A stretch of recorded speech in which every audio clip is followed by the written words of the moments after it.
గ్రద్ద గుంపుగా ఉండడం ఎప్పుడైనా చూసావా? పోనీ గ్రద్ద యాటిట్యూడ్ ఎలా ఉంటుందో నీకు తెలుసా? ఒక్కసారి ఆకాశం వైపు చూడు.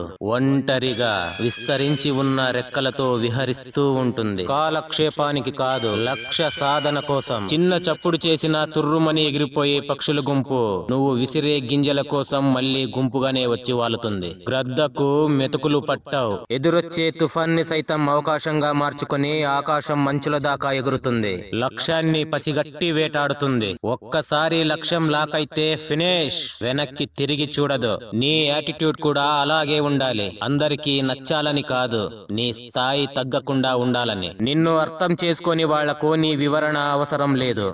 ఎదగాలంటే అందరి మధ్య ఉండాల్సిన అవసరం అంతకన్నా లేదు. ఎత్తుగా ఆలోచించు, నిశ్శబ్దంగా ఎదుగు. అవసరమైనప్పుడు మాత్రమే నువ్వేంటో చూపించు. గుర్తుపెట్టుకో, గ్రద్దలా ఉండడం అంటే అహంకారంతో ఉండడం కాదు, నీ విలువ తెలిసి ఉండడం.